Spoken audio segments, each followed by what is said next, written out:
Welcome to The Debrief, where we talk with the Washington Examiner's top journalists about the headlines they're covering this week and where the story's going next. I'm Sarah Westwood, and I'm here today with politics editor Jim Antle. And Jim, it's a big week ahead for the Biden administration's legislative agenda, starting with a deadline coming up to take a vote on this bipartisan infrastructure package. Do you think that progressives, though, might derail that to get what they want out of a larger spending bill? There's a real possibility of that. So the Democrats have one of the smallest majorities they've ever had when they've tried to do anything as ambitious as what they're trying to do right now. They had huge majorities when they passed the New Deal. They had huge majorities when they passed the Great Society. They had pretty big majorities even when they did Obamacare.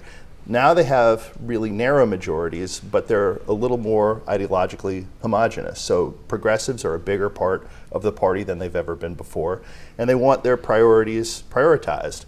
And so they supported Biden, somewhat reluctantly in many cases, on the grounds that he was going to deliver on a lot of these agenda items. And they are worried that if only the bipartisan infrastructure package is passed, a lot of the things that they want on climate and social welfare spending will never materialize. So they're threatening to blow this up if they don't get what they want. And the question will be, do they follow through on that? When it was Obamacare, they didn't. So over a decade ago, they said they would not support a health care bill that didn't have a public option. They got a health care bill that didn't have a public option, and they folded. This time for them, the $3.5 trillion is a compromise. They wanted $6 to $10 trillion. So the question is, do they hold firm, or do they take what they can get, which would be to hand Biden a win, and you get $1 trillion plus in new spending? On the other side of that, though, you also have resistance from moderates to that big spending bill. So Right. If Speaker Pelosi backtracks on her promise to those moderates to hold the vote Monday on this bipartisan infrastructure package, what does that do to her ability to get them on board for the reconciliation bill? Right, and that's going to be the problem, is that they want the bipartisan bill. A lot of them don't support the reconciliation bill, at least at its full $3.5 trillion price tag.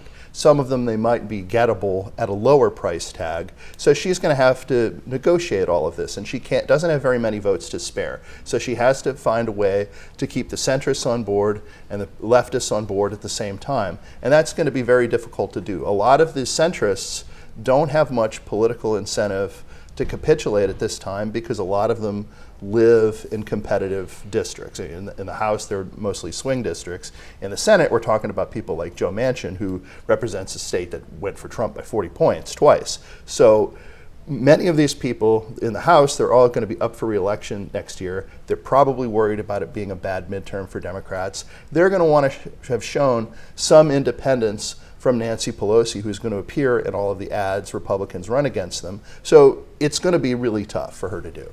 And finally, the White House is dealing with bipartisan fallout over its handling of an influx of Haitian migration at the southern border. Right. Do you think that President Biden's previous efforts to cater to the left on immigration is boxing him in now on what he can do to handle that?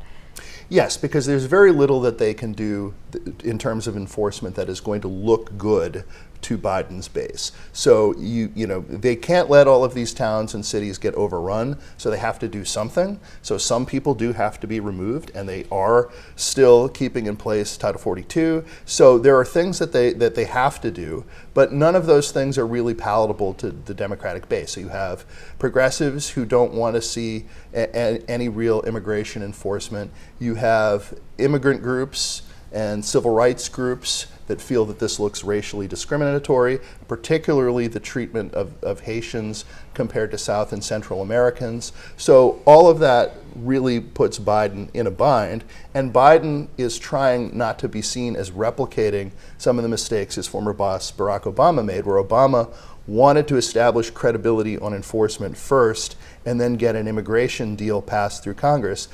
That failed. He alienated progressives, and Republicans never came over to him and started to support the bill. Biden doesn't want to do that, thinks he has the majorities that he doesn't have to do that. So that's why this problem has continued to fester out of control. Well, Jim, thank you so much for being here today. You can get more reporting from Jim and the rest of the political team at WashingtonExaminer.com.